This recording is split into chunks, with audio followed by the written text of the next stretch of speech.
আবির সব কিছুই জানে, কিন্তু প্রমাণ করতে পারে না যে আশির একটা প্রচুর সমতুল্য সাইকো, যে কাউকে খুন করতে দ্বিধাবোধ করে না। আশির কেউ জানতে দেয়নি যে আবির তার আসল রূপ জানে। হঠাৎ জানালায় ফুলের বাস্কেট নিচে পড়ে গেল আবিরের হাত থেকে। আশির রক্ত চক্ষু নিয়ে জানালার দিকে ভয়ঙ্করভাবে বলল। কে ওখানে? আবির ভয়ে নিজের রুমে দৌড়ে চলে যায়। তারপর আশির বদ্ধ রুমের বাহিরে গিয়ে দেখে কেউ নেই। আশির আহান চৌধুরী হুঙ্কার দিয়ে মনে মনে বলতে লাগলো। আবির, ভাই আমার, তুই যে আমার ব্যাপারে সবকিছু জানিস সেটা আমি খুব বহু আগে থেকে জানি। যতদিন তোর চোখে আমি ভয় দেখব ততদিন কিছুই করব না, কিন্তু যখন আমার জিনিসে তুই হাত বাড়াবে তখন তো তোর হাত আমি কেটে ফেলবো ভাই। আহমেদ ভবন। সব ননদ মিলে ফারজানাকে সাজিয়ে বিছানায় বসিয়ে দিল।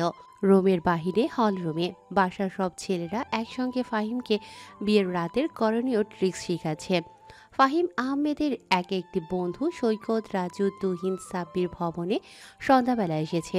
তারা সবাই এশাকে বড় ভাইয়ের মতোই স্নেহ করে। কোনো কোনো সময় মনে হয় ফাহিমের বন্ধু নয়, বরং এশার আপন ভাই সব। মাহিন ভাই রাজশাহীতে কিছু কাজে গেছে, যার কারণে ফাহিমের কাবিনে আসতে পারেনি। পরের মাসে বিয়ের অনুষ্ঠানের সময় আসবে। ভবনের সবার মাঝে প্রায় ছোট্ট একটা বিয়ের হৈহুল্লোড় পড়ে গেছে। রোমে সব কাজিন ফারজানার সাথে গল্প করে বাহিরের শব্দ শুনে বের হয়ে আসলো। হলরুমে বের হতেই ঈশার উপরে তুহিনের নজর গেল। ঈশা বাসায় এসেই একটি ব্ল্যাক কালারের কুর্তি সেট পরে নিয়েছে। চুলগুলো বেঁধে মাথার উপর করে ঈশা খোপা করে রেখেছে, আর সামনের ছোট ছোট ফ্রিন্স চুলগুলো এশার কপালে বিচরণ করছে। এশার এই সিম্পল এলোমেলো সাজেই যেন তাকে দেখতে খুবই কিউট আর স্নিগ্ধ অপরূপা লাগছে। এশাকে দেখে সবার আড়ালে তুহিন তার কাছে গিয়ে নরম সুরে জিজ্ঞেস করল। কেমন আছো ঈশা? এই তো ভাইয়া, আলহামদুলিল্লাহ। আপনি কেমন আছেন? আমিও ভালো আছি। কাবিনে না যেতে পেরে আমার খুব আফসোস হচ্ছে। তোমরা তো কাবিনে অনেক মজা করেছো, তাই না? এটা শুধু কাবিন হয়েছে ভাইয়া, তাছাড়া আপনাদের ছাড়া কি বিয়েতে মজা হয়? পরের মাসে ধুমধাম করে বিয়ের অনুষ্ঠানে হয়তো মজা হবে। তাদের কথোপকথন শুনে সাব্বির গিয়ে তুহিনের পিঠে চাপড় দিল। তুহিনের পিঠে হাত দিয়ে ঈশাকে মজা করে বলে উঠল। কি রে, তোর কি অবস্থা এসা? দিন দিনে তো চিকন হয়ে যাচ্ছিস, কোন দুঃখে? চিকন ছেলে বলে কি হিম? তুমি বিয়ে করো, তোমার বিয়ের দাওয়াত খেয়েই হয়তো আমি মোটা হব। নিজে বিয়ের টেনশনে চিকন হয়ে যাচ্ছ, আবার আমায় বলো কোন সাহসে? তোমার থেকে কম চিকন আমি? ঠিক, চিকনা ফ্রেন্ড আমার।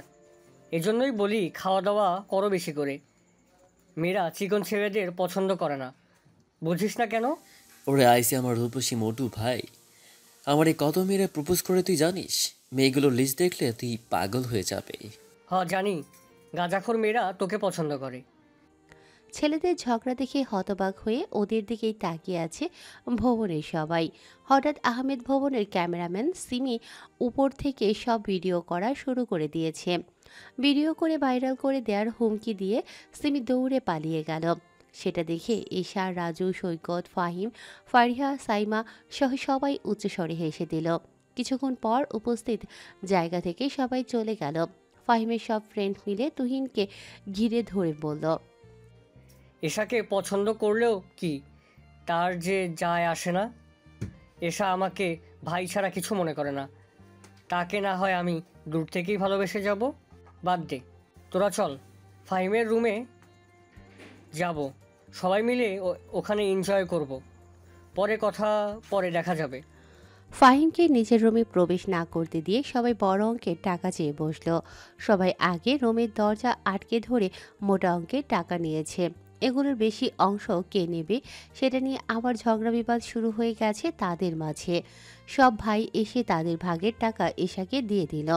টাকাগুলো শেয়ার দিয়ে তারা সবাই বাসায় চলে গেল। এশা তো মহা খুশি, এগুলো দিয়ে সে চকলেট খাবে। ফাহিম অনেক কষ্টে রুমে প্রবেশ করেই ফেলল। রুমে প্রবেশ করেই হাঁপাচ্ছে। রুমের গেট ফাহিম লক করে ফারজানার পাশে গিয়ে বসল। ফারজানার মাথা থেকে শাড়ির ঘোমটা খুলে অপলকভাবে তাকিয়ে কপালে চুমু এঁকে দিল। ফাহিমের স্পর্শ পেয়ে ফারজানা কেঁপে উঠল। তাদের এত বছরের ভালোবাসা পূর্ণতা পেয়েছে ভেবেই ফারজানা কেঁদে উঠল। ফাহিম তার কাঁদুনি সোনাকে জড়িয়ে ধরল। আদরে গলায় ফাহিম বলল। আমার সোনাটা কান্না করে না, তোমাকে কান্না করতে দেখলে আমার বুকে ব্যথা করে। তোমার পরিবারকে প্রমিস করে এসেছি যে তোমার চোখে আমি কখনো জল আসতে দিব না। তাহলে কেন কান্না করছো? অনেক ভালোবাসি তোমায় ফাহিম। আমি এক মুহূর্তের জন্য ভেবেছিলাম তোমাকে আমি হারিয়ে ফেলবো। আজ তোমাকে পেয়ে আমি পূর্ণ হয়েছি। সোনা পাখিটা আমার, তুমি আমার জীবনে এসে আমাকে সম্পন্ন করেছো। তোমাকে ছাড়া আমি কিভাবে থাকি বলো? আমি যখন প্রমিস করেছিলাম বিয়ে আমি তোমাকেই করব, তখন থেকে আমার জীবনে তুমিই না, আমি শূন্য। ফারজানাকে আর কিছু বলতে না দিয়ে ফাহিম তাকে জড়িয়ে নিয়ে নিজের কাছে আনলো। এ সময় আর কোনো কথা হবে না। আজ ভালোবাসার রাত তাদের। ফাহিম আজ পুরোপুরিভাবে ফারজানাকে তার ভালোবাসার চাদরে আপন করে নিল। এরপর এরপর এখন আপনারা ওদের সুন্দর মুহূর্তে আর ডিস্টার্ব করেন না, ঘুমিয়ে পড়ুন, অনেক রাত হয়ে গিয়েছে। প্রথম রোদ্দুর এসে শহরের সিঁড়িতে ছড়িয়ে পড়েছে। রাস্তায় গাড়ির হর্ন, মানুষের পায়ের আওয়াজ আর বাসার কোলাহলে চারিপাশে সকালবেলা ছেয়ে আছে। আহমেদ ভবনের অট্টালিকার জানালা দিয়ে হালকা আলো ঝলমল করছে। কয়েকজন পা টিপে টিপে এশার রুমে গিয়ে জানালার পর্দা সরিয়ে দিয়েছে। সকালে এশার মাথার উপরে কে যেন হঠাৎ এক জগ পানি ফেলে দিল, চোখ না খুলেই। এ কে রে? পানি কই থেকে এসছে? ছাদ ফুটো হয়ে জানি তো। বৃষ্টি পড়ছে কেন আমার রুমে? আম্মু! জোরে চিৎকার দিয়ে বলে উঠল এশা। এশার ঘুমের ঘোরে এমন অদ্ভুত কথা শুনে রুমে প্রবেশ করা রাইসা, রূপসা, ফারিহা জোরে হেসে উঠল। আর সিমি এই মুহূর্তের ভিডিও করছে। সিমির কাজ শুধু চারিদিকের ঘটনা ভিডিওতে ধারণ করা। এশা তড়িঘড়ি করে লাফ দিয়ে উঠে চোখ খুলে দেখল রূপসা, রাইসা এসেছে ফারজানার বৌভাতের জন্য। এদের কর্মকাণ্ড দেখে এশার রাগ উঠে গেল। শয়তানের দল, সব শাকচুনি একসাথে হয়ে আমার সাথে লাগতে এসেছিস? হ্যাঁ, দাঁড়া, তোদের একদিন কি আমার একদিন। বলেই ওদের পেছনে দৌড় দিয়ে এশা নিচে চলে আসলো। এক ছুটে সবাই সিঁড়ি বেয়ে নিচতলায় হলরুমে চলে গেল। রান্নাঘর থেকে তাবেহা, মঞ্জুরি আরও অনেকেই লক্ষ্য করছে। তাদের দৌড়াদৌড়ি দেখে তাবেহা জোরে চেঁচিয়ে উঠল, কি হচ্ছে এখানে? এটা বিয়ে বাড়ি নাকি হাট বাজার? যা ঈশা, তাড়াতাড়ি শাওয়ার নিয়ে রেডি হয়ে নিচে আয়। ধীরে ধীরে অতিথিরাও আসবে। আর সিমি, সাইমা, রান্নাঘরে আমাকে সাহায্য করতে আয়। হলরুমের সাইডে এশার দাদি জামেলা বেগম আহমেদ সোফায় বসে পান খাচ্ছেন আর সবার দিকে বিরক্তকরভাবে তাকিয়ে আছে, যেন তার বাড়া ভাতে তারা ছাই দিয়েছে। মেয়েদের ব্যাপারে একটু বেশি কানাঘোষা করে। আহমেদ ভবনের সব নাতি নাতনিকে চোখে চোখে রাখে, আবার মশকরা করতেও পিছপা হয় না। পান মুখে পুড়ে চিবোতে চিবোতে জামেলা বেগম বলে উঠল, আজকাল কার সোয়াল পল এত লাফালাফি করে যে এইগুলি দেখলে মোর পিত্তি জ্বলে যায়। তোরা বেডে মানুষ হয়ে জন্মেছিস, তোরা কেন উচ্ছৃঙ্খল হবি? এমনি চলতে থাকিলে তো গোড়ে বিয়ে দেওয়া হওয়ান মুশকিল হইয়া যাইব। চুপ করো বুড়ি। এই বিয়ের দাওয়াত খাওয়ার এত শখ কেন তোমার? হ্যাঁ, এক পা তো তোমার কবরে। এই বয়সে এতগুলো বিয়ে খাইতে পারবা তুমি? বদহজম হবে তোমার। জামেলা বেগম আর ঈশার সম্পর্ক একদম অন্যরকম। দুজন দুজনকে খোঁজাতে না পারলে দাদি নাতনির ভাত হজম হয় না। এটা প্রায় প্রতিদিনের রুটিন। সবাই তাদের প্রতিদিন বিনা টিকিটে লাইভ শো দেখে। এশাকে জ্বালিয়ে মারল এই বুড়ি। এশার সব ব্যাপারে নাক গলায় যেন তার আগের জন্মের শত্রু। কিন্তু বুড়ির মন বড় আছে। তার নামের সম্পত্তির অর্ধেক ভাগ এশার নামে লিখে দিয়েছে। থুকু তাহার স্বামী মানে এশার দাদা লিখে দিয়েছে। উনি এশা ছোট থাকতে ইন্তেকাল করেছেন, এজন্য বুড়ির এত হিংসা। তাহারে আদর করে এশা বুড়ি বলে ডাকে আর এশাকে জামেলা ছেড়ি বলে সম্বোধন করে।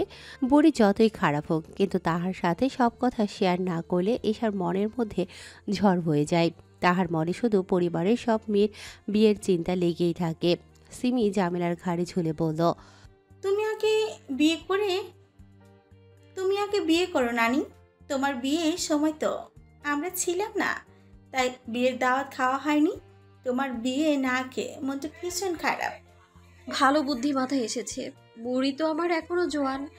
এখন যদি বিয়ে দিতে চাই তবে পাত্রের অভাব হবে না, এটা আমার বিশ্বাস। বিয়ের তারিখ ফাইনাল হলে নানি আমাকে বলে দিও, ড্রেস সিলেক্ট করতে হবে। সবার টিটকারিজনক কথা শুনে জামেলা বেগম আহমেদের পিত্তি জ্বলে যাচ্ছে।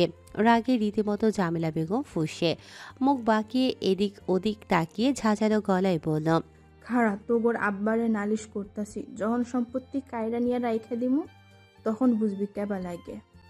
সিঁড়ি দিয়ে উঠতে উঠতে এসা ভিংচি কেটে বলল, তোমার সম্পত্তি ধুয়ে তুমিই পানি খাও বুড়ি, লাগবে না আমাদের। এতক্ষণ হাঁ করে আহমেদ ভবনের সবাই ঝগড়া দেখছিল। রাইসা, রূপসা, ফারজানার পরিবারের সবাই এইদিকে অবাক হয়ে তাকিয়ে থেকে মুচকি হাসল। মঞ্জুরি চৌধুরী যেন অপলকভাবে এশাকে দেখল। ভবনের সবাই ঝগড়াটা যেন এনজয় করল। ফারজানার মা মঞ্জুরি গিয়ে তাবেহার কাছে এশার অনেক প্রশংসা করল। আপনার মেয়েটা কিন্তু ভারী মিষ্টি, প্রথম দিন থেকেই দেখে মুগ্ধ হয়ে যাচ্ছি আমি। এরকম হাস্যোজ্জ্বল মেয়ে থাকলে আর কি লাগে বিয়ান, আপনি খুব ভাগ্যবতী।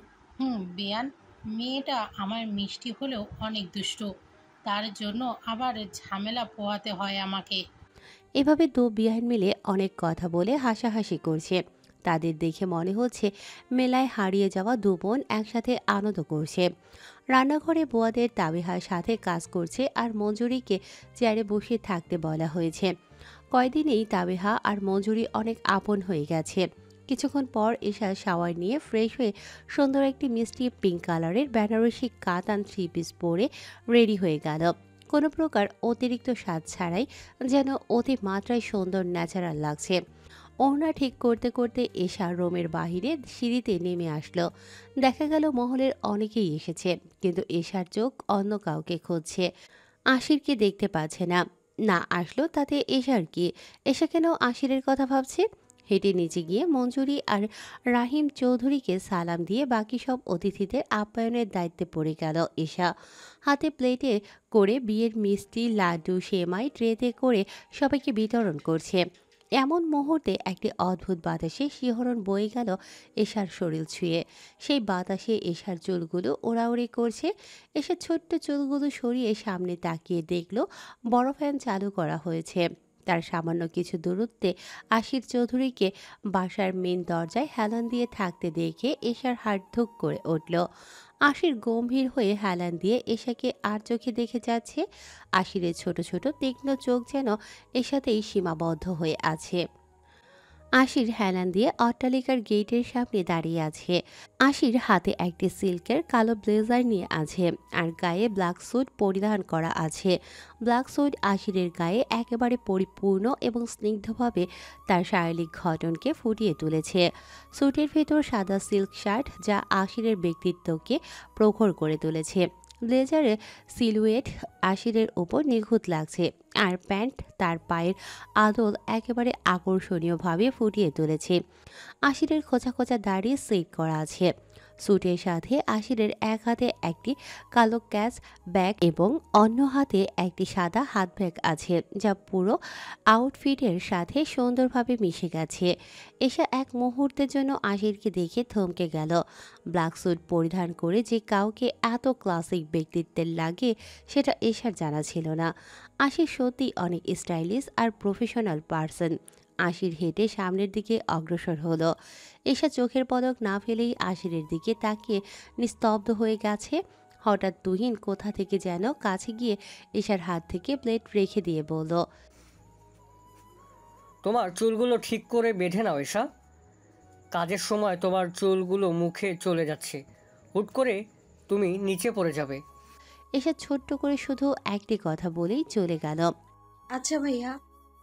সত্যি কথা বলতে এশা বুঝতে পারে তুহিন যে তাকে পছন্দ করে, যার ফলে তুহিনের সাথে কথা বলতে এশার আনিজি লাগে। তুহিন উপর দিয়ে কথা বলার কারণে জবাব না দিয়ে চলে যেতেও পারে না, বেয়াদবি করতে চায় না এশা, তাই বাধ্য হয়ে ভাইয়া হিসেবে কথা বলতে হয়। তবুও এশা যথেষ্ট দূরে থাকার চেষ্টা করে। ব্যাস সামান্য তুহিনের কথার জবাব দেওয়ার এশার সামনে তাকিয়ে দেখে আশির গম্ভীর রূপে পরিণত হয়েছে। আশিরের পাশে রিয়া নামক মেয়ে দাঁড়িয়ে আছে। রিয়া আশিরের কাঁধে হাত দিয়ে কে যেন বলছে। এশা আর কিছু না বলে তাদের পাশ কেটে চলে গেল। দুপুরবেলা আহমেদ ভবনে সবাই খাওয়া দাওয়া করে সোফায় বসে গল্প করছে। এশার সাথে তাবিহা রান্নাঘরে সবার জন্য চা বানিয়ে পাঠিয়ে দিল। ড্রয়িং রুমে ট্রেতে করে চা নিয়ে এশা সবাইকে পরিবেশন করল। তারপর রান্নাঘরে ফিরে যাওয়ার সময় আশিরের সাথে ধাক্কা লেগে ভুলবশত এশার হাতের গরম চা তার গায়ে পড়ে গেল। আশির অগ্নি দৃষ্টিতে তাকিয়ে জোরে চিল্লিয়ে বলল, What the hell? What the hell are you doing? চোখ কোথায় থাকে তোমার? দেখে কাজ করতে পারো না? চলাফেরা তো ঠিক মতো করতেই পারো না। এখন থেকে কাজ করতে গেলে উল্টাপাল্টা পড়ে যাও। আশিরের পাশে এখনো দাঁড়িয়ে আছে রিয়া। আশিরের সাথে সবসময় এই রিয়া মেয়েটা কেন থাকে এটা এসা বোঝে না। রিয়া এমনভাবে তাকিয়ে আছে যেন এসা ওর সতীন। যত সব বিয়ের দিন থেকেই মেয়েটিকে কেন যেন এশার সুবিধার মনে হয় না। ফারজানা ভাবির সব বোনের সাথে এশার কত ভালো সম্পর্ক, কিন্তু এই রিয়া মেয়েটা। যাই হোক, আশিরের এই টোনের কথা শুনেই এশার রাগ উঠে গেল। এসা কি ইচ্ছে করে পড়ে গেছে নাকি? এভাবে বলার কি আছে? এসা তেতে উঠে বলল, আপনি রাস্তায় দাঁড়িয়ে থাকলে তো অ্যাক্সিডেন্ট হবেই। ভবনে এতগুলো বসে থাকার সোফা থাকতে আপনি যাওয়া আসার রাস্তায় দাঁড়িয়ে আছেন কেন? আর মূল কথা হলো, আমি আপনাকে খেয়াল করিনি। এই মেয়ে, তুমি কি অন্ধ? এত বড় সুঠামদেহী ছেলে তোমার সামনে দাঁড়িয়েছিল আর তুমি সেটা দেখতে পাওনি? আই নো তুমি ইচ্ছে করেই আশিসের উপর পড়েছো। হ্যান্ডসাম ছেলে দেখলে ঢলে পড়তে ইচ্ছে করে, তাই না? তোমাদের মতো মেয়েদের আমি খুব ভালো করেই চিনি। তীক্ষ্ণ নজরে তাকিয়ে এশা রাগীভাবে বলে উঠল, মাইন্ড ইউর ল্যাঙ্গুয়েজ। তুমি এখন আমাদের ভবনে দাঁড়িয়ে আছো, নিজের সার্টিফিকেট আমাকে দেওয়ার সাহস দেখাবে না, খবরদার। আমার সাথে যে যেমন, তার সাথে আমি ঠিক তেমনই। খারাপ আচরণ করার পর আমার কাছে থেকে নম্র ভদ্র আচরণ আশা করা একদমই বোকামি। ন্যাকামি করে আশিরের হাত ধরে রিয়া বলল, দেখেছো বেইবি, তোমার সামনে আমাকে কিভাবে অপমান করলো এই গাইয়া মেয়েটি। তুমি কিছু বলো মেয়েটিকে। রিয়ার হাত ঝ্যাংটা দিয়ে আশির রাগী গলায় বলল, আমার ব্যাপারে নাক গলাতে কে বলেছে তোকে? Mind your own business. আমার থেকে 10 কদম দূরে থাকবি রিয়া। ফার্দার আমার কাছে আসলে গোলের নেক্সট টার্গেট তোর মাথা হবে। আশির বলে পকেটে হাত দিয়ে বড় বড় পা ফেলে স্থান ত্যাগ করলো। রিয়া ভয়ে শুকনো ঢোক ফেলল। আশিরের হুমকি শুনে রিয়া দৌড়ে গেটের বাহিরে চলে গেল। এশা স্ট্যান্ড হয়ে দাঁড়িয়ে আশিরের কথার মানে বোঝার চেষ্টা করছে। গুলি, মাথা, টার্গেট, এগুলোর মানে কি? আসিরের কথা কেমন যেন ক্রিমিনালদের মতো লাগলো। এটা আবার কেমন ভয় দেখানোর কৌশল? আশিরের সব কথা এশার মাথার উপর দিয়ে গেল। আহমেদ ভবনে ফারজানাকে রেডি করিয়ে ফাহিমের পাশের সোফায় বসিয়ে রাখা হলো। দু পরিবারের সদস্য মিলে গল্প করছে। ফাহিম আর ফারজানাকে একসঙ্গে খুব মানিয়েছে। সবাই বলতে লাগলো আশির তার ছোট বোন ফারজানার সাথে এখন কথা বলছে। যেহেতু কাবিনের দিনে কথা বলেনি, কিছু একটা ভেবে এশা রুমে চলে আসলো। ফাহিমের শ্বশুরবাড়ির অতিথি কিছুক্ষণ রেস্ট নিয়ে ফারজানাকে নিয়ে যাওয়ার জন্য রওনা দেবে। কিছু উপন্যাসের বই হাতে নিয়ে এশার চোখ গেল টেবিলে রাখা একটি ওয়াচের ওপর। হাত ঘড়িটি হাতে নিয়ে এশার সাথে ঘটে যাওয়া 2 বছর আগের ঘটনার কথা মনে পড়ে গেল। হঠাৎ ভয়ে এশার হাত পা কাঁপতে লাগলো। এত ভয়ানক রাতের কথা এসে কিভাবে ভুলতে পারে? কেন এশার স্মৃতি থেকে সব মুছে যাচ্ছে না? ওই ঘটনার কথা মনে পড়লেই এশার নিজেকে অসহায় লাগে। এত খারাপ লাগার পরও এশা সেই ছেলেটির ওয়াচ নিজের কাছে যত্ন করে রেখে দিয়েছে। এসব ভাবান্তরের মাঝেই হঠাৎ এশার রুমের দরজাতে কে যেন নক করল। এসে চোখ মুছে ওয়াচ উপন্যাসের বইয়ের সাইডে রেখে দিল। এশা উঠে গিয়ে দরজাটা খুলে দিল। রুমের দরজা খুলতেই কোথা থেকে যেন আশির রুমের ভেতরে প্রবেশ করেই ভেতর থেকে দরজা লক করে দিল। এসা ভয়ে কাচুমাচু হয়ে জিজ্ঞেস করল, আপনি এখানে আমার রুমে কেন এসেছেন? সেদিন আমার মহলেই তোমার গায়ে আমি গরম কফি ফেলেছিলাম, তাই তুমি আজকে তোমার বাড়িতে আমার গায়ে গরম চা ফেলেছ, রাইট? আমার উপরের প্রতিশোধ নেওয়ার সাহস কিভাবে হয়? আজব, আমি কি ইচ্ছে করে ফেলেছি? আমার তো আর খেয়ে দিয়ে কোনো কাজ নেই যে এখন প্রতিশোধ নেওয়ার জন্য আপনার পেছন পেছন ঘুরে বেড়াবো আমি। অ্যাবসলিউটলি রাইট সুইটহার্ট, তোমার তো অনেক কাজ। ছেলেদের সাথে কথা বলা, ঘা ঘেঁষে ছেলেদের পাশে বসা, এতগুলো ছেলেদের মেনটেন করো কিভাবে? আশিরের কথায় এশার শ্বাসরুদ্ধ হয়ে যাওয়ার উপক্রম। এত বাজেভাবে কেউ ব্লেম করতে পারে এসা জানত না। রাগে গা রিরি করছে। এসা বলে উঠল, আপনি আপনার লিমিট ক্রস করছেন। আমি কার সাথে মিশবো এটা একান্তই আমার ব্যক্তিগত ব্যাপার। আপনাকে এক্সপ্লানেশন দেওয়ার কোনো কারণই খুঁজে পাচ্ছি না আমি। এখন আপনি রুম থেকে বেরোন। এশার তেজি কথায় আশিরের রাগ উঠে গেল। আশির যাকে এক নামে পুরো আন্ডারওয়ার্ল্ড ভয় পায়, এদিকে পিচ্ছি একটি মেয়ে তার সাথে কত সাহসের সাথে কথা বলছে। ভাবা যায় আশিরকে ভয় পাবেই বা কী করে? এসে জানে না তার আসল রূপ। পিচ্ছিটা যদি জানতো তাহলে ভয়ে এইখানে কাঁপাকাঁপি শুরু করে দিত। চোখের দিকে তাকিয়ে কথা বলা তো দূরের কথা, কিছুক্ষণ আশির নিজের চোখ বন্ধ করে রাগ কন্ট্রোল করলো। আশির হুট করে টোন চেঞ্জ করে বলল, আচ্ছা জান, একটা কিস দাও, আমি বাসায় চলে যাচ্ছি। আবার কবে দেখা হবে কে জানে। আপনি একটা অসভ্য লোক। এগুলো কোন ধরনের কথা বলেন? আমাকে না বলে রিয়াকে এইসব বলুন। আপনি আপনার কাজে আসবে। আমি কে আপনার? চোখ টিপ দিয়ে আশির সরু গলায় বলল, রিয়া কোথায় থেকে আসলো? আর ইউ জেলাস এশা? তুমি আমার কি সেটা পরে বলছি, এখন তাড়াতাড়ি একটা টুপ করে কিসে দাও। আপনি আমার রুম থেকে যাবেন নাকি চিল্লাবো আমি? এশার কাছে এক পা করে যেতে যেতে আশির উস্কানিমূলকভাবে বলে উঠল, চিল্লাও, আমিও দেখতে চাই তোমার সাহস কতটুকু। দেখেন, আমায় চ্যালেঞ্জ করবেন না। এটা কিন্তু আমার বাসা, আমার রুম এটা। আপনার যা ইচ্ছা তাই করতে পারেন না আপনি। আমি আমার ইচ্ছায় চলি, আমার নিজের ইচ্ছার মালিক আমি। তোমার মতো পিচ্ছির কথা আমি মেনে চলবো? ফানি। আর এক পা এগোলে কিন্তু সত্যিই চিল্লাবো আমি। বলেই এশা চোখ ভয়ে বন্ধ করে নিল। আশির কাছে গিয়ে দেখে এশার মুখে বেবি হেয়ারগুলো উড়ে এসেছে। পিঙ্ক কালারের বেনারসি কাতান থ্রি পিস পরে এশাকে একদম পুতুলের মতো লাগছে। আশিরের তীক্ষ্ণ চোখ এশার আনাজে কানাজে আলিঙ্গন করছে। এশার কাছে গিয়ে বেবি হেয়ারগুলো কানের পিঠে গুজে দিয়ে আশির ফিসফিসিয়ে বলল, তুমি মৃত্যুর ভয় পাও না সুইটহার্ট? হঠাৎ এমন কিছু ভয়ানক শুনে এসে ভয়ে চোখ বড় বড় করে তাকালো। এত কাছাকাছি চলে যাওয়ায় আশিরের রক্তিম চোখ স্পষ্ট দেখা যাচ্ছে। আরও কাছে আসতে নিলে এসে হাত দিয়ে আশিরকে সরানোর চেষ্টা করছে। এক বলিষ্ঠ পুরুষালী দেহকে কি এসব পিচ্ছি হয়ে সরাতে পারে? হুট করে আশিরের নজর গেল একটি উপন্যাসের বইয়ের উপর। আচমকা এশাকে সরিয়ে বইয়ের সাইডে রাখা ওয়াজ আশির হাতে নিয়ে কি যেন পর্যবেক্ষণ করছে। এই ওয়াচটা কোথায় পেয়েছো তুমি? এসব মুহূর্তে থতমত খেয়ে গেল। আশিরকে ধাক্কা দিয়ে দূরে সরিয়ে দিয়ে বলে উঠল, আজব, আপনি জেনে কি করবেন? আমাকে আমার ওয়াচটা ফেরত দিন। রাগান্বিতভাবে হাতের বাহুদয় চেপে ধরে বলল, আমার এক কথা বারবার জিজ্ঞেস করা পছন্দের নয় এশা। যথেষ্ট ভালোভাবে কথা বলছি তোমার সাথে, আমার ধৈর্যের পরীক্ষা নিও না তুমি।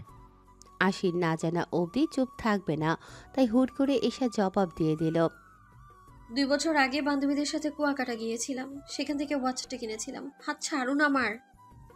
আশিরের আগে দ্বিধাবোধ কাজ করছিল, কিন্তু আশির এখন 100% শিওর যে কুয়াকাটাতে যে মেয়ের সাথে তার দেখা হয়েছিল সেটা আর কেউ না, স্বয়ং এশা।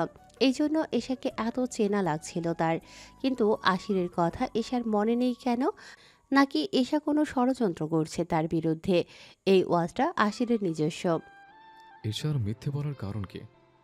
এশার আচরণ দেখে তো মনে হচ্ছে ওর আগের কোনো ঘটনা মনে নেই, খুবই নর্মাল লাগছে। কি ভাবছেন আপনি? হাত ছাড়ুন প্লিজ। এশার কথায় আশিরের ভাবনায় ছেদ পড়ল। আশির একটু স্মিত হাসল। আশির এশার হাত ছেড়ে দিল মুহূর্তে। এশার হাতটা নিয়ে আশির ওয়াজ সুন্দর করে পরিয়ে দিল। কিছুক্ষণ এশার চোখের দিকে আশির তাকিয়ে হাতে ছোট্ট একটি চুমু আঁকিয়ে দিল। এমন হামলায় এশা অবাকের চরম সীমায় পৌঁছে গেল। এশা আশিরের হাত থেকে নিজের হাত ঝটপট সরিয়ে নিল। এসে কিছু একটা বলতে যাবে, তখনই দরজায় নক করে বাহির থেকে জামেলা বেগম আহমেদ বলে উঠল, কিরে সুরি, এই বয়সে দরজা ভেতর থেকে লাগিয়ে রাখিস কেন? বাড়িতে এত মেহমান আর তুই ভেতরে একা বইয়ে কি করস? জলদি দরজা খোল, আমারে তোর সুন্দর দেখে একখান সুতি ওড়না দে। হায় হায়, এই বুড়ি কি আসার সময় পায়নি? এখন যদি আমাকে এই আশিরের সাথে এক রুমে দেখে ফেলে তাহলে জোরে চিল্লিয়ে পুরো মহল্লার সামনে ড্রামা করবে। একে তো পুরনো জামানার মানুষ, বুড়ি দুইয়ে আমার ব্যাপারে নাক গলায় বেশি, তার উপরে এক রুমে 2টা ছেলে মেয়ে একসাথে থাকা মানে কি? উফ। ভাবতেই ভয়ে এশা রোমের এদিক ওদিক লুকানোর জায়গা খুঁজছে। এশার কর্মকাণ্ড একবার দেখে আশির দরজা খুলতে চলে গেল। এশা দৌড়ে আশিরের হাত টেনে ধরে আলমারির সামনে নিয়ে গেল। আপনি কি পাগল? বাইরে আমার বুড়ি দাঁড়িয়ে আছে, শুনতে পাচ্ছেন না আপনি? আশির অবাক হয়ে ভ্রু কুঁচকে বলল, হোয়াট? বুড়িকে? আরে আমার দাদি। এত জেনে কাজ নেই আপনার। এখন বুড়ি আমাদের একসাথে এক রুমে দেখলে মেলো ড্রামা শুরু করে দিবে। আমাকে এমনিতে বুড়ি খুব জ্বালায় মারে একদম। আর আর কোনো কারণ পেলে তো সুবহানাল্লাহ। আপনি প্লিজ আলমারিতে লুকিয়ে পড়ুন, প্লিজ প্লিজ। ইয়াসির রাহান চৌধুরী লুকাবে? নেভার। লুকিয়ে থাকা it's not my character. That's suit on you. বলেই এশার বাহুদয় ধরে সামনে থেকে সরিয়ে দরজা খুলে দিতে চলে গেল আশির।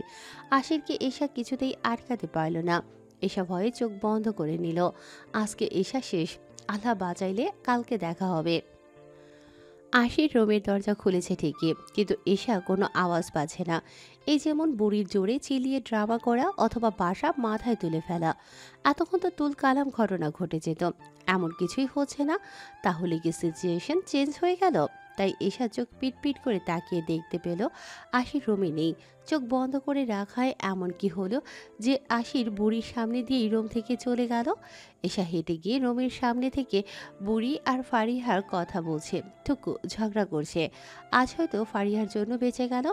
এদের ঝগড়ার মাঝ দিয়ে আশির চলে যেতে পেরেছে। ভাগ্যিস কেউ দেখেনি।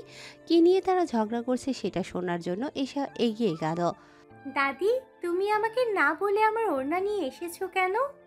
নিজে তো মোর কাছ থাইকা পান খাস, সেইটা কি মোরে কইয়ে খাস?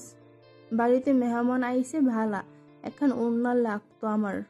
খারা এসা সুরি দরজা খুললে তোর ওড়না তোরে দিয়া দিবানি। ওদের ঝগড়ার টপিক শুনে এশা শব্দ করে হেসে উঠল। কি অদ্ভুত কথাবার্তা!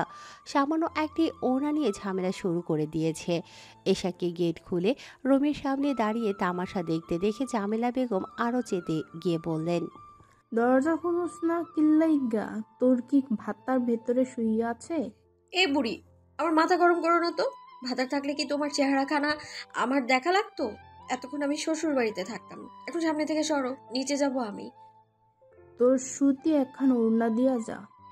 তোমার যেটা পছন্দ হয় সেটা আলমারি থেকে বের করে নাও বুড়ি। ফারিয়াকে উদ্দেশ্য করে জামেলা বেগম বললেন, দেখ, কিছু শিখ তোর বোনের থাইকা। আমার ছুরি আমারে কত ভালোবাসে। হয়েছে বুড়ি, তোমার বেশি আলগা পিরিত দেখে আমার ভয় করে। আমাকে বেশি ভালোবাসা দেখাতে হবে না, তোমার মতলব ভালো না বুড়ি। জামেলা বেগম আবারও রেগে গেলেন। মুখ গোমরা করে তাকিয়ে আছে দেখে এশা আর ফারিয়া হেসে বুড়িকে আদর করে জড়িয়ে ধরল। এই খুনসুটির মাঝেই বিরাজ করে তাদের ভালোবাসা। এই ঝগড়া খুনসুটি কখনোই শেষ হবে না। বিকেলবেলা এশা নিচে গিয়ে দেখে ফারজানার বাসায় চলে যাওয়ার প্রস্তুতি নিচ্ছে। আশিরকে হলরুমে কোথাও দেখতে পাওয়া গেল না। তবে আশির কোথায় গেল? পরে রাইসার থেকে জানতে পারল আশির দুপুরেই নাকি মহলে চলে গেছে। এখন এশার মাথায় একটাই কথা ঘুরছে যে যার ভয়ে রুমে দরজা লক করে বসে থাকলো সে তো বাসাতেই ছিল না। আশিরের জন্য এশার আড্ডা দেওয়া মিস হয়ে গেল ভেবেই তার মন খারাপ হচ্ছে। কিছুক্ষণ পর আহমেদ ভবন থেকে ফারজানা চৌধুরী মহলে রওনা দিল। ফাহিমের যাওয়ার কথা ছিল কিন্তু যাওয়া হয়ে ওঠেনি। অফিসে মিটিংয়ে আগেই চলে গেছে। মিটিং কমপ্লিট করে রাতে ফাহিম ফারজানার বাসায় যাবে। রাত্রিতে জাফরের পোলাপাইনদের ধরতে আশির লেডি নাস গার্ডেন ক্লাবে চলে গেল। আশিরের সাথে জাহিদ সহ অনেক লোক ছদ্মবেশী হয়ে ক্লাবে প্রবেশ করেছে। ক্লাবের ভেতরে ভিড়ের মাঝে অনেক মেয়ে নানান অঙ্গভঙ্গিতে ডান্স করছে। বলতে গেলে জায়গাটা খুবই নোংরা। আশির যতই মার্ডার করুক আর যতই দুর্নীতি করুক না কেন, আশির মেয়েবাজি করে না, কোনো মেয়ের দিকে ফিরেও তাকায় না। আশিরের কাছে এইসব ঢলে পড়া নেকাষ্ঠ স্ত্রী মেয়েদের অবস্থান তার পায়ের তলায়। আশির চেয়ারে বসে ড্রিঙ্কস করা শুরু করে দিয়েছে। অনেক মেয়ে এসে আশিরকে পচা ইঙ্গিত দিচ্ছে, সেদিকে তার কোনো ভ্রুক্ষেপ নেই। হলরুমের একপাশে ছেলে মেয়েগুলো ডান্স করছে।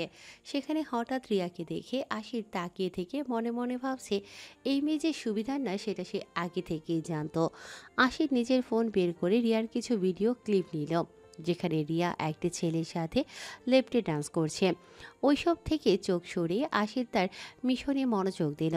জাহিদের থেকে দূরে গিয়ে তার পোলাপাইনদের পজিশন দেখে নিল। ক্লাবের নিচের অংশে আশিরের লোকগুলোকে কাজে লাগিয়ে সব দিক দিয়ে সেট আপ করে রাখা আছে। এখন শুধু শত্রুদের ধরার পালা। ক্লাবে জাহিদ কাস্টমার সেজে গেছে। হঠাৎ করে দেখতে পেল একজন মুখোশধারী জাহিদকে কিছু অবৈধ দ্রব্য সেল করল। জাহিদ লোকটিকে মোটা বান্ডিলের টাকা দিল। লোকটি টাকা পেয়ে খুশি হয়ে ক্লাব থেকে চলে গেল। জাহিদ চোখের ইশারা দিয়ে আশিরকে বোঝালো যে ভাই প্ল্যান কাজ করেছে, এবার জাস্ট খেলা শুরু। মানুষ একটা কাজ কখনো ভুল ছাড়া করে না। এখন চোর নিজে এসে ধরা দেবে। নাও দ্য গেম ইজ বিগ্যান। কিছু পথ অতিক্রম করার পর লোকটি দেখতে পারে টাকাগুলো জাল টাকা, মানে নকল। জাল টাকার সাথে ট্র্যাকিং কার্ড লাগিয়ে দেয়া আছে, যাতে খুব সহজেই পোলাপাইনদের আড্ডার জায়গা ট্র্যাক করতে পারে। আশিরের লোকগুলো তার পিছে পিছে জায়গাটা ট্র্যাক করে আড্ডার জায়গায় চলে গেল। একদম ড্রামের সামনের গলিতে তাদের আড্ডাখানা। কিছুক্ষণ পর বাহিরে দাঁড়িয়ে আশির এদিকে কাউন্টডাউন করা শুরু করে দিয়ে বলল, সব কয়টা ইঁদুর বাইরে চলে আয়। আমি 3 পর্যন্ত গুনব। এর মধ্যে বের না হলে গর্ত থেকে ইঁদুর টেনে আনা আমার কাছে কোনো ব্যাপারই না। 3, 2, 1। বলা মাত্রই পেছন থেকে মুখোশধারী একজন এসে আশিরের পিঠে আঘাত করল। আঘাত পেয়ে আশির তখনও আগের মতো স্থির দাঁড়িয়ে আছে। এটাই তো চেয়েছিল আশির। চোর যেন আগ বাড়িয়ে তার কাছে ধরা দেয়। পেছনে না ঘুরেই আশির বেসামালভাবে পা দিয়ে লাথি দিয়ে লোকটিকে মাটিতে ফেলে দিল। যে হাত দিয়ে আশিরকে আঘাত করেছে সেই হাত মুহূর্তেই ভেঙে ফেলল। মোড় করে শব্দ হচ্ছে হাত ভাঙার। হাতটা একদম মুচড়িয়ে পেছন দিকে করে উল্টিয়ে ভাঙল। তখনই তুলকালাম গুলি ছুটতে থাকে আশেপাশের সন্ত্রাসীরা। সন্ত্রাসীদের ঘিরে ধরে আশিরের দলের লোক। আশিরের লোকগুলো কি বসে থাকার মানুষ? তারাও তুলকালামভাবে সবাইকে বেধড়ম পিটিয়ে যাচ্ছে। গুলি দিয়ে আশির এক মুহূর্তে 6-7টা লাশ মাটিতে ফেলে দিল। চারিদিকটা গুলির বিস্ফোরণ দিয়ে ধোয়া ধোয়া হয়ে গেল। জায়গাটা কিছুক্ষণের মধ্যেই নীরব হয়ে গেল, কিন্তু গুলির শব্দে আশেপাশের মানুষজন দৌড়াদৌড়ি শুরু করে দিল। আশির প্রায় সব কয়টাকে বেধড়ম মেরে চিৎ করে মাটিতে ফেলে দিল। মাফিয়া দলের লোক চারিদিক দিয়ে জাফরের পোলাপানদের গুলি তাক করে ঘেরাও করে নেয়। আশির স্টাইল করে হাতে গুলি নিয়ে সামনে এসে একজনকে বলল, জাফর কোথায় আছে? ওর পরিবেশ সম্পর্কে যা জানিস সব বল। হুঙ্কার দিয়ে লোকটির মুখের মধ্যে গুলি ধরে আশির হিংস্র গলায় বলল, এই, তোদের এসব ড্রামা দেখতে দেখতে আমি ক্লান্ত হয়ে গেছে। নতুন কিছু ডায়লগ পারলে বল, জলদি বল, ওরা জ্যান্ত খবর দেব। লোকটি ভয় পেয়ে গিয়ে সব কথা গড় করে বলল, মানুষ না জন্মগত খারাপ। জন্মগতভাবে মানুষ যেটা শিখে সেটা অভ্যাসে পরিণত হয়ে যায়। আর তুই ভাবলি কি করে যে আমি তোকে বিশ্বাস করব? একবার করে সবাইকে সুযোগ দেওয়া উচিত, সেটা ঠিক, কিন্তু জন্মগত দেশদ্রোহী কেনা। আশির বলেই আর এক মুহূর্ত দেরি না করে গুলি করল। চারিদিকে তাকিয়ে দেখে কিছু লোকের পেটে গলায় এমনভাবে আঘাত করেছে আশির, যেন তারা নড়তে পর্যন্ত পারছে না। জাহিদ এগুলোর অবস্থা দেখে তার ঠোঁট শুকিয়ে গেল। জিহ্বা দিয়ে ভিজিয়ে আশিরের দিকে তাকিয়ে দেখে খুব হিংস্র দেখাচ্ছে। জাহিদ সহ সব পোলাপাইন ভয় পেয়ে গেল। আশির মাটিতে বসে চিৎকার দিয়ে বলে উঠল, তুই কোথায় লুকোবে জাফর? এই বুকে যে প্রতিশোধের আগুন চলছে, তোকে না মারা পর্যন্ত এই বুকের আগুন নিভবে না। আশির তার নিজস্ব ভিলায় চলে গেল। রাত এখন 2টা বাজে। চৌধুরী মহলে গেলে রক্তাক্ত দেখে সবাই নানান প্রশ্ন করবে। তাছাড়া আশির মহলে তেমন একটা যায় না। ছোট বোনের বিয়ে দেখে থাকতে হয়েছে। আশিরের ভিলাটি চৌধুরী মহলের থেকে রাজকীয়। বাড়িটার নাম দেয়া আছে আশির ভিলা। ভিলাটির চারিপাশে অনেকগুলো গার্ডের ব্যবস্থা করা আছে। সবার হাতেই বড় রাইফেল, রিভলভার উপস্থিত। মারামারি করার সময় আশিরের পিঠ রক্তাক্ত হয়ে গিয়েছিল। আশিরের অবস্থা তেমন একটা ভালো না, তাই সোজা বিছানায় গিয়ে গা এলিয়ে দিল। কিন্তু আশিরের অবস্থা থেকে করুণ অবস্থা জাফরের পোলাপানদের। জাহিদ ফার্স্ট এড বক্স নিয়ে এসে পিঠ দিতে ধরে আশির চেঁচিয়ে ওঠে। জাহিদকে রুম থেকে বের করে দেয়। এখন এই অবস্থাতেই একটা সুন্দর ঘুম দেবে আশির। অন্যদিকে রাতের বেলা এশার ঘুমানোর সময় হঠাৎ করে আশিরের কথা মনে পড়ছে। আচ্ছা, আশির আজকে এশার হাতে ওইভাবে ওয়াজ পরিয়ে দিল কেন? আশিরের উষ্ণ ছোঁয়া যেন এশাকে তার কাছে টানছে। এশা জানে না এ কেমন অদ্ভুত অনুভূতি হচ্ছে তার। এশাকে আশির আগে থেকে কিভাবে চেনে? উন্মাদ মানুষটা কিচ্ছু বলে না। এশার মনে হচ্ছে এই মুহূর্তে আশিরের কিছু একটা হয়েছে। আশির ঠিক আছে তো?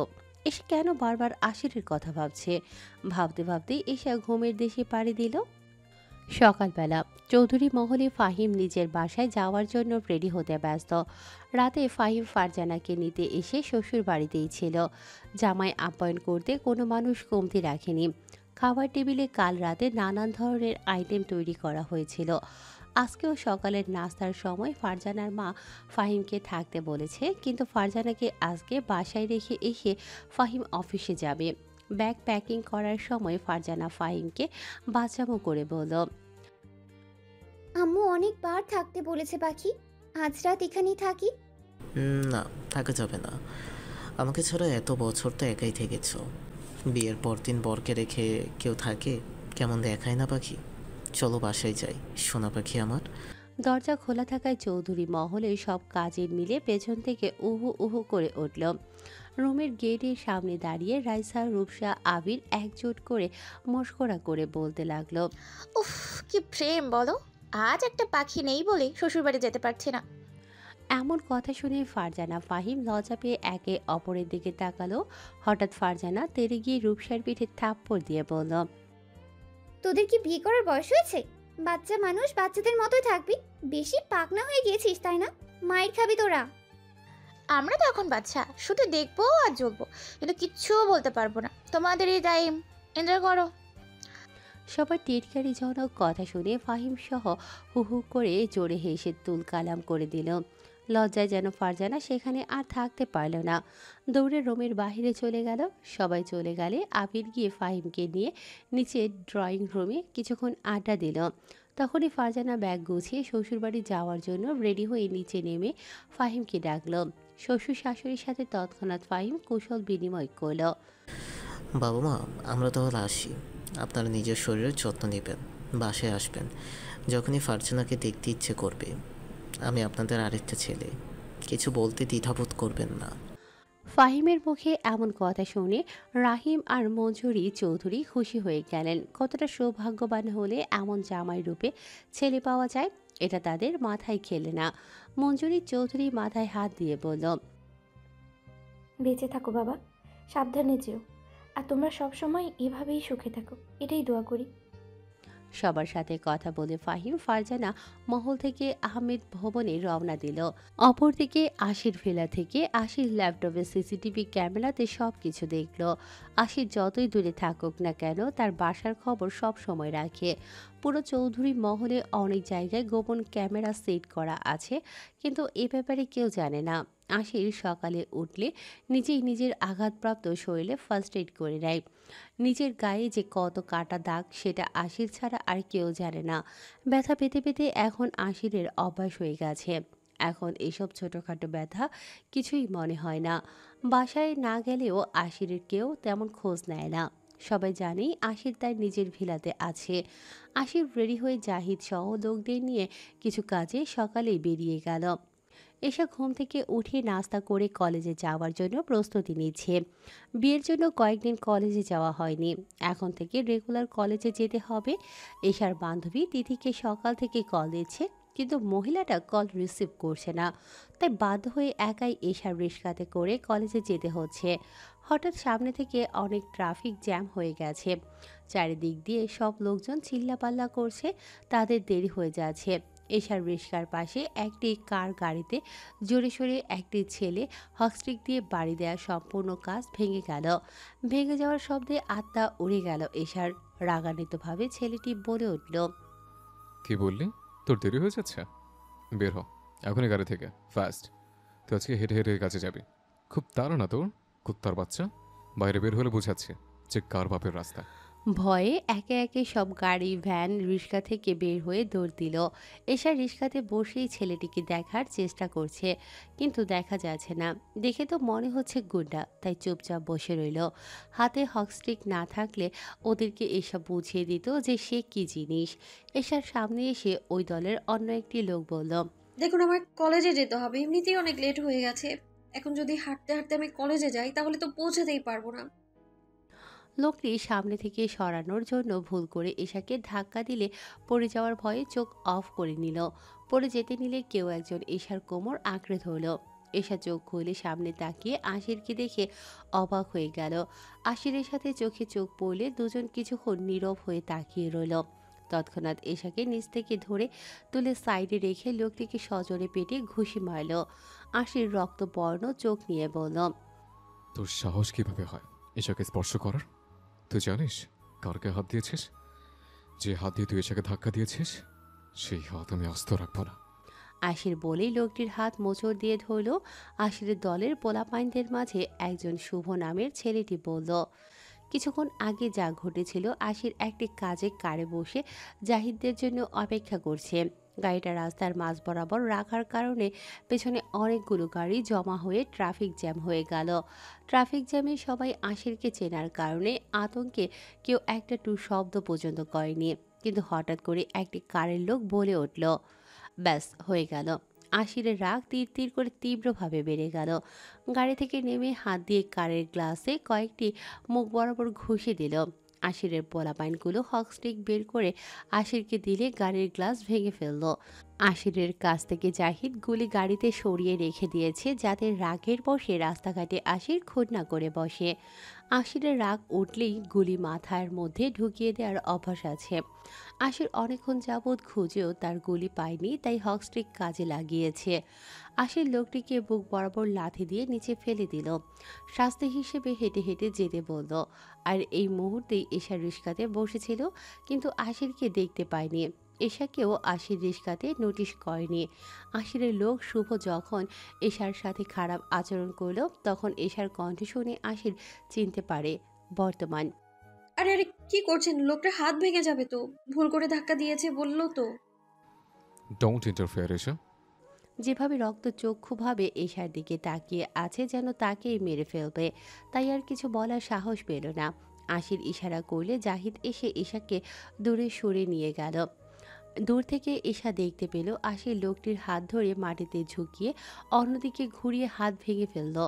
লোকটি আহ বলে চিৎকার দিয়ে উঠল। কয়েকটা ঘুষিতে যেন লোকটির হাত পা রক্তাক্ত হয়ে গেল। হঠাৎ আশির গাড়ি থেকে গুলি বের করে আনলো। এই সামান্য ব্যাপারে লোকটিকে মেরে ফেলবে নাকি? এশা এগুলো লাইভ দেখে জোরে একটা চিৎকার দিয়ে অজ্ঞান হয়ে গেল। কিছুক্ষণ পর চোখ আস্তে আস্তে খুলে তাকিয়ে দেখে আশেপাশে কেউই নেই, কিন্তু এশা একটা রুমে বিছানায় শুয়ে আছে। কার বাসায় আছে সেটাও জানা নেই। দেখে তো মনে হচ্ছে রাজমহল। বিছানা থেকে উঠে চারিদিকটা এশা ঘুরে দেখছে। তখনই দরজা খুলে প্রবেশ করল আশির আহান চৌধুরী। আশিরকে দেখে রাস্তার ঘটে যাওয়া ঘটনার কথা মনে পড়ে গেল। ভয়ে এশা এক পা করে পেছাতে লাগলো। আশির আরও কাছে এসে খপ করে ধরতে গিয়ে এশা সরে গেল, আচমকা বিছানায় পড়ে গেল। আশির একটু এশার দিকে ঝুঁকিয়ে পা ধরে টান দিল। এশা জোরে চিৎকার দিয়ে উঠল, না না না, প্লিজ আমার সাথে কিছু করবেন না, প্লিজ আমার ছেড়ে দিন ভাইয়া। এশার এমন কাণ্ডে আশির হো হো করে হেসে দিয়ে পা কাছে টেনে নিয়ে মলম দিয়ে দিতে লাগলো। আরে আমি কখন পায়ে ব্যথা পেলাম আমি তো নিজেও জানি না। তুমি কিভাবে জানবে বলো? তুমি অজ্ঞান হয়ে গিয়েছিলে সামান্য একটা ব্যাপারে। অজ্ঞান হওয়ার কি আর জায়গা পেল না? সোজা রোডের উপর ধূপ করে পড়তে হলো তোমাকে। আর উপর গুলি তাক করা সামান্য ব্যাপার? Of course, it's very normal sweetheart. ওটা নকল পিস্তল ছিল। তুমি এখনো পিছিয়ে আছো, বুঝবে না। কি দরকার ছিল লোকটাকে ওইভাবে মারার? যদি লোকটা মরে যেত তাহলে? মরে যেত তো কি হয়েছে? তুমি নিজের চিন্তা করো, মাইন্ড ইউর ওন বিজনেস। আপনার আমাকে নিয়ে না ভাবলেও চলবে। কোথায় আছি এখন আমরা? আপনার জন্য আজকে আমার কলেজে যাওয়া হলো না। অজ্ঞান অবশ্যই তোমাকে কলেজে রেখে আসতাম, তাহলে ভালো হতো, তাই না জান? কিসের যান? কার যান? আমি বাসায় যাব। বাসায় সবাই চিন্তা করছে আমার জন্য হয়তো। সবাই জানে তুমি কলেজে আছো। এখন না আমার সাথে ক্লাস করো আমার আমার পাশে বসে। কি যাতা বলছেন? ভুলে যাবেন না যে আপনি আমার ভাবির ভাই। তো আমারও তখনই হাত দিয়ে ঠোঁটজোড়া আবদ্ধ করে আশির বলল, চুপ, একদম চুপ। আমি তোমার কোনো কালারই ভাই লাগি না। আমি শুধু আমার বোনদের ভাই। একদম ভয়া ভয়া করবে না। আশিরের চোখের দিকে কিছুক্ষণ এশা তাকিয়ে থাকলো, যেন চোখগুলো কিছু বলতে চাইছে তাকে। চোখ দুটো যেন এশাকে কাছে টানছে। এশা মিনমিনিয়ে ঘোর লাগা দৃষ্টিতে বলে উঠল, তাহলে কি বলে ডাকবো? আসির। শুধু আসির অথবা জান, তোমার যেটা ভালো লাগে আহারও ডাকতে পারো। তখনই আশির চোখ টিপ দিলে এশার ধ্যান ভেঙে গেল। আপনার মাথায় যে সমস্যা আছে এটা আজকে আমি ক্লিয়ার হলাম। সরুন, বাড়ি যাব আমি। দরজার সামনে ছুটে যাওয়ার সময় আশির এশার হাত ধরে কানের কাছে এসে বলল, আসির বলে আমাকে না ডাকা পর্যন্ত যেতে দেব না। তুমি আমার জেদ সম্পর্কে জানো না সুইটহার্ট। একবার যেটা বলি সেটা করিয়ে ছাড়ি। বলে যান, আই এম ওয়েটিং। আপনি আপনি এখন বাড়াবাড়ি করছেন। এখনো তো বাড়াবাড়ি শুরু করিনি জান, এটুকু নিতে পারছো না? তাহলে আরো বাড়াবাড়ি করলে তো তোমাকে হসপিটালে ভর্তি করতে হবে। আপনি একটা আমি কি যেটা বলতে বলেছে সেটা বলো ফার্স্ট। এশার মুখের কাছে কান দিয়ে বলল আশির। আশির ভয়ে এশা বলেই ফেলল, এত তোতলালে হবে? তুমি যতই সাহসী হও না কেন, আমার কাছে এসে তুমি একটা ভীত। খবরদার গলা উঁচু করে আমার সাথে তর্ক করতে আসবে না। আমার রাগ সম্পর্কে তোমার ধারণা হয়তো একটু হলেও হয়েছে।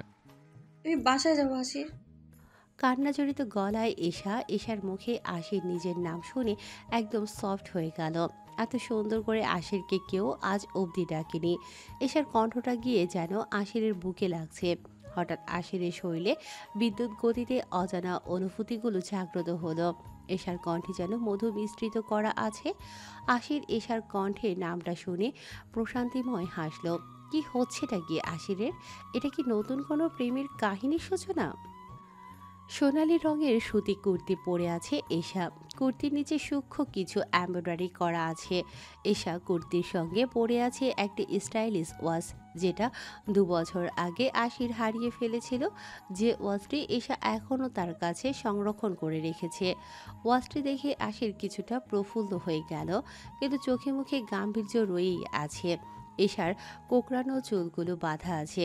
এশার চোখ কোমলতায় ভরা, আর ঠোঁট গোলাপি রঙের কারণে আশিরকে বিমোহিত করে তুলছে। এত সুন্দর করে সেজে কেউ কলেজে যায়? কলেজের সব ছেলেকে পাগল করতে যাচ্ছে না তো বেটি?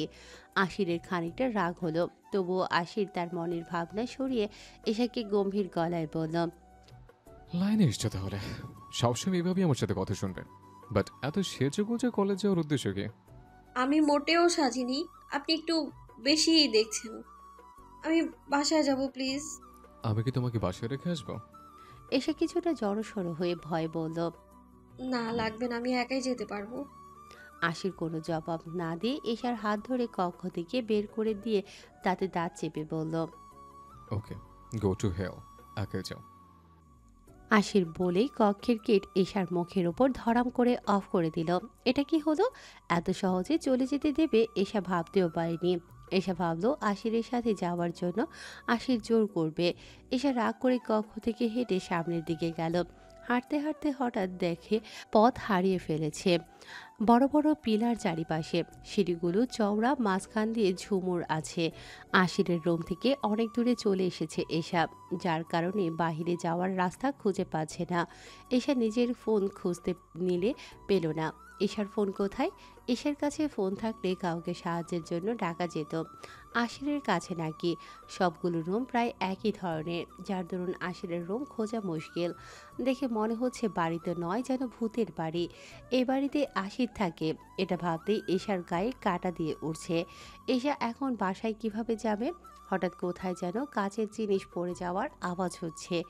ভয়ে আতকে উঠে বুকে হাত দিয়ে এশা পেছনে তাকিয়ে দেখে একটা মদের বোতল সিঁড়ি থেকে নিচে পড়ে ভেঙে চুরমার হয়ে আছে। তখনই কেউ এশার কাঁধে হাত দিল, যেমন কোনো ভূতের মুভিতে হঠাৎ কারো আগমন হয় ঠিক তেমন। এসব হয় চিৎকার দিয়ে বসল। এত জোরে চিৎকার, বাসার সব গার্ডস লোকজন চলে এসে বলল। গার্ডসদের কথা শুনে পেছনে ঘুরে এসে দেখে আশির আহান চৌধুরী তার দিকে ভ্রু উঁচু করে গভীর দৃষ্টিতে তাকিয়ে আছে। আশির এমন ভূতের মতো কেন আসলো? একটুর জন্য এসে হার্ট অ্যাটাক করেনি। বিলার কয়েকজন মানুষের ওপর আশিরের অনেক রাগ উঠে গেল। আশির বিরক্ত হয়ে বলল, হচ্ছে প্রবলেম ম্যান? কেউ চিল্লালে তোদেরকে বাড়িতে প্রবেশ করতে বারণ করেছি না? বারণ করার সত্ত্বে দৌড়ে দৌড়ে ছুটে আসলে কেন? মাথা নত করে গার্ড বলল, নেক্সট টাইম যেন এমন না হয়। Now get lost everyone. আশিরের হুকুম শোনার সাথেই গার্ডগুলো স্থান ত্যাগ করল। ভিলার সিঁড়ির অংশটা অনেক রাজকীয়। সবাই চলে যাওয়ার পর আশির মদের বোতলের ভাঙা অংশ পায়ের নিচে পিষে এশার কাছে গিয়ে বলে উঠল, হোয়াটস রং জান? এখনো দাঁড়িয়ে আছে কেন? আমি ভেবেছিলাম এতক্ষণ তুমি তোমার বাসায় গিয়ে বসে আছো। একা একা চাওয়ার শখ পূরণ হয়েছে? এটা বাড়ি নাকি ভুল ভুলাইয়া? রাস্তা খুঁজে না পেলে আমি কিভাবে যাব? মেয়ের একটু বেশি বলছে, এজন্য আমি তোমাকে বাসায় রেখে আসতে চেয়েছিলাম, কিন্তু তোমার তো পুরো বাড়ি ঘুরে টাইম পাস করার শখ জেগেছিল। সব দোষ আপনার। আপনি যেখানে যাবেন সেখানেই আমার জন্য প্রবলেম নিয়ে আসেন আপনি। আজ থেকে আপনি আমার থেকে দূরে থাকবেন একদম। এ কথা শোনা মাত্র আশিরের রাগে চোখ রক্তবর্ণ ধারণ করল। রাগে হাতের রগ ফুলে গেল।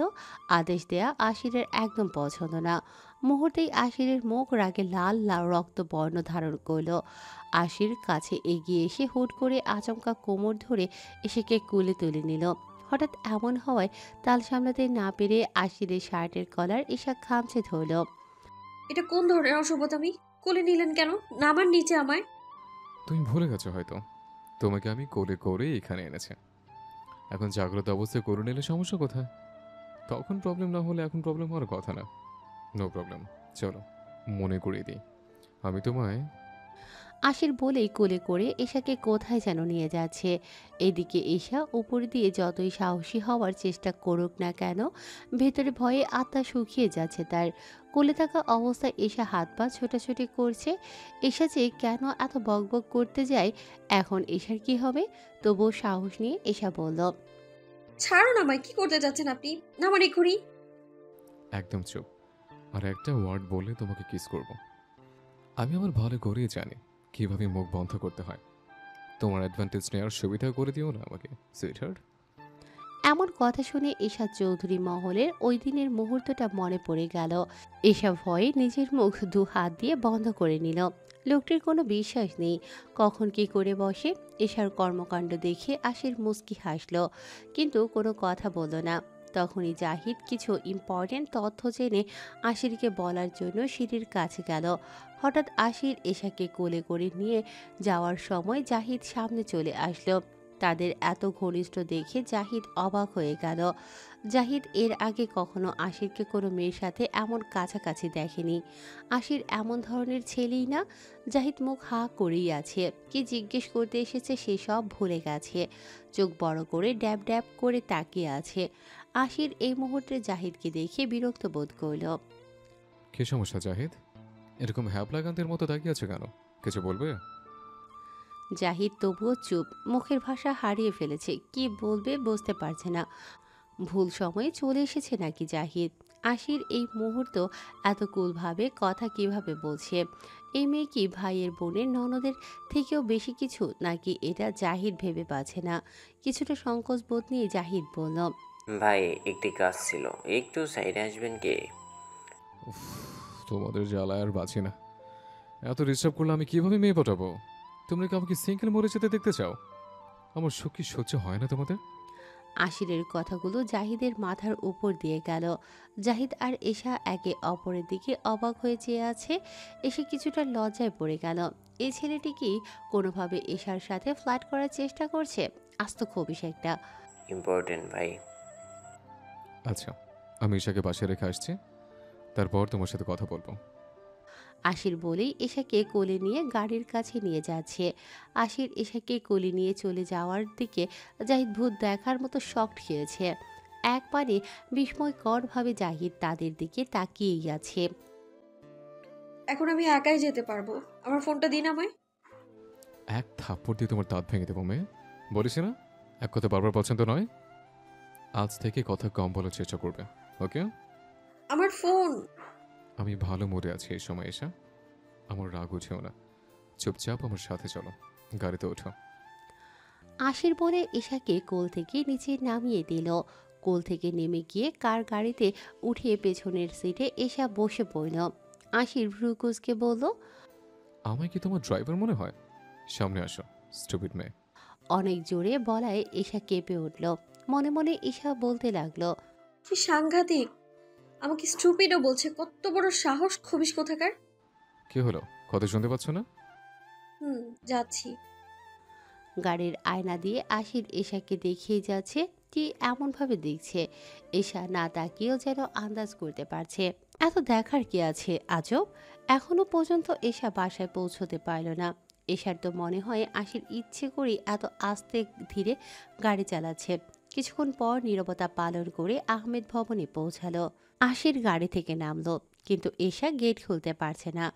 এশা গাড়ির দরজা ধরে খোলার জন্য টানাটানি করছে। আশির চুপ করে এশার কাণ্ডগুলো দেখে যাচ্ছে। এশাকে আবার সাইলেন্ট মোড অন করে দরজা লক করে দেয়নি তো? যেটা ভাবলো সেটাই ঠিক হতো। আশির লক খুলে দিলে এসা বাহিরে বের হয়ে রাগে তাকিয়ে আছে। কি হয়েছে সুইটহার্ট? এইভাবে আমার দিকে তাকিয়ে আছো কেন? আপনার কি আমাকে বাচ্চা মনে হয়? বাচ্চাদের লক সিস্টেমে চাইল্ড মুড করে রেখেছিলেন কেন আপনি? তুমি না নিজেই প্রতিদিন বলো যে তুমি পিচ্ছি বাচ্চা, একদম কাছে আসবেন না, এসব। গাড়ি থেকে আমার পিছিয়ে যেন পড়ে না যায়, সেই জন্য তো লক করেছি। কবে যে আপনার মাথায় আমি ইট দিয়ে ফাটাবো আপনি নিজেও বুঝতে পারবেন না মিস্টার আশির রাহান চৌধুরী। আহা, তোমার মুখে যেন আমার পুরো নামটা অনেক সুন্দর লাগে। মাথা ফাটানোর ইট পরে খোঁজা যাবে। এখন নাও তোমার ফোন। আশিরের দিকে তাকিয়ে ফোন ছো মেরে এশা কেড়ে নিল। ফোন কেড়ে নিয়ে দ্রুত এশা বাসাতে প্রবেশ করতে যাচ্ছে। এশার আর আশিরের সাথে তর্ক করার মুড নেই। তখনই এশার ফোন বেজে উঠল। ফোন হাতে নিয়ে স্ক্রিনে দেখে কোনো আননোন নাম্বার। এশা কখনো আননোন নাম্বার রিসিভ করে না, কিন্তু আজ কলটা ধরল। কলের ওই পাশ থেকে একটা ছেলে বলল, ইটস মাই ফোন নাম্বার জান, সেভ করে রাখো, কোনো দরকার পড়লে কল দিতে পারো। কলের অপর পাশের কণ্ঠ শুনে এশা বুঝে গেল এটা কে হতে পারে। অজ্ঞান অবস্থায় এশার ফোন আশিরের কাছে ছিল, তখন নাম্বারটা নিয়ে সেভ করে রেখেছে। কিন্তু প্রশ্ন হলো এশার ফোনের পাসওয়ার্ড আশির কিভাবে জানলো। এসব মনে মনে ভাবতেই কলে এশা প্রতি উত্তরে বলল, আশির ভাইয়া, আমি তোমার পেছনে আছি, তুমি নাম্বার জানো সেভ করতে পারো, এই জন্য কল দিলাম। কতবার বলবো ভাইয়া ডাকবে না, আর একবার ভাইয়া ডাকলে তোমার মুখে ফেভিকল লাগিয়ে দিব আমি, আন্ডারস্ট্যান্ড? হাত ছাড়ুন, কি করছেন? আমি আমার বাসায় আছি, কেউ দেখে ফেলবে। আচ্ছা আর ভাইয়া ডাকবো না, প্রমিস। এখন এটাই ভাবছো যে তোমার পাসওয়ার্ড আমি কিভাবে পেলাম, তাই না? তোমার ব্যাপারে আমি এমন অনেক কথাই জানি যেটা তুমি নিজেও জানো না, আর সেখানে তোমার ফোনের পাসওয়ার্ড জানা আমার কাছে একটি তুচ্ছ বিষয়। আশিরের এ ধরনের কথা শুনে এশার মনের মাঝে ভয় সৃষ্টি হয়ে গেল।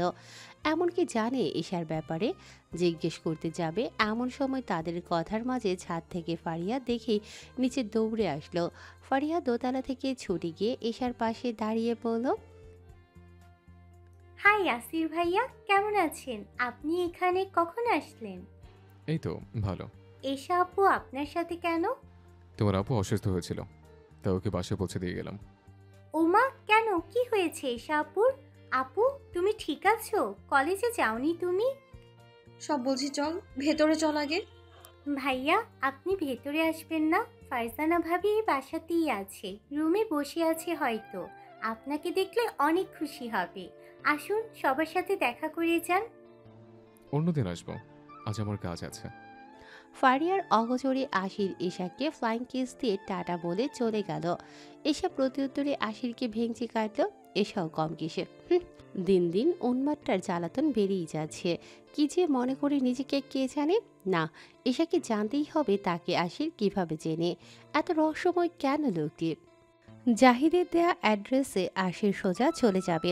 ফোন করে জাহিদ জানিয়েছে আজ জাফরকে ধরতে না পারলে বিদেশে চলে যাবে। পাসপোর্ট ভিসা অফিস থেকে তথ্যটি জাহিদ সংগ্রহ করে। আজ কয়েকটা এক্সট্রা টিমকে আলাদাভাবে জাফরের বাসার সামনে ঘেরাও করে রাখা হয়েছে। বিকেলবেলা আশির এশাকে বাসায় রেখে দ্রুত বনানীর উদ্দেশ্যে রওনা দিল। গাড়ির মধ্যে থাকা অবস্থায় জাহিদকে কল দিয়ে ঠিকানায় আসতে বলল। আশির গাড়ি থেকে নেমে ট্রাক বুট উপর করে কিছু গুলি পুরো শরীরে বেঁধে নিল। কিছুক্ষণের মধ্যেই জাহিদ সহ আশিরের পোলাপাইন উপস্থিত জায়গায় হাজির হলো। জাহিদ এসেই বলল, ভাই এই বিল্ডিংয়ের 2 নম্বর ফ্ল্যাটে জাফর আছে। আজকে জাফর পালানোর প্রস্তুতি নিচ্ছে, আটকাতে হবে আমাদের। পালাবে কোথায়? পালাতে দিলে তো আরে রাতের সূর্য ডোবা জাফর আর দেখতে পারবে না। সবাই ব্যাক সাইড দিয়ে আসবে, আর আমি ছাদ দিয়ে আসছি। Get ready everyone. কথা অনুযায়ী বাসার সিকিউরিটি গার্ড এর উপর গুলি তাক করে ভয় দেখিয়ে 2 নং ফ্ল্যাটের চাবি নিয়ে নিল। সবাই রিভলভার নিয়ে ব্যাক সাইড দিয়ে এক লাইনে সিঁড়ি দিয়ে হেঁটে উপরে গেল। চাবি দিয়ে ফ্ল্যাট খুলে ভেতরে গিয়ে পোলাপাইন দেখে কেউ নেই। চারিদিকে নিস্তব্ধ পরিবেশ, যেন আসার আগে কেউ নিউজটা দিয়ে দিয়েছে। তবু প্রত্যেকটা রুম খুঁটিয়ে মাফিয়ার লোক তল্লাশ করছে। হাতে গ্লাভস, মুখে প্লাস্টিকের মাস্ক, গায়ে নির্দিষ্ট কাপড় পরে রেডি সবাই। বাসার আয়নার অংশে অনেকগুলো রক্তের ছোপ ছোপ দাগ দিয়ে কিছু লেখা আছে যে আমাকে ধরা এত সহজ না আশির। সবাই খুঁজতে ব্যস্ত। ওইদিকে আশির এখনো ফ্ল্যাটে আসেনি। এক লোককে দিয়ে ছাদে পাঠানোর পর জানতে পারে আশির ছাদেও নেই। জাহিদ আশিরকে বারবার কল দিচ্ছে, কিন্তু ওপাশ থেকে বিজি দেখাচ্ছে। জাহিদ এখন আন্দাজ করতে পারছে যে আশির জানে জাফর কোথায় আছে, আর সেখানে আশির একাই গিয়েছে তাদেরকে মিসিল করে। তখনই গাড়ি নিয়ে জাফরের বাড়ি থেকে সবাই বের হয়ে গেল। এদিকে আশির এয়ারপোর্টের সামনে গাড়ির উপরে স্টাইল করে বসে ফোন স্ক্রলিং করছে। আশিরকে দেখে কেউ বলতে পারবে না যে এখন তার রাগ উঠে আছে। সে এখন মোটেও স্বাভাবিক অবস্থায় নেই।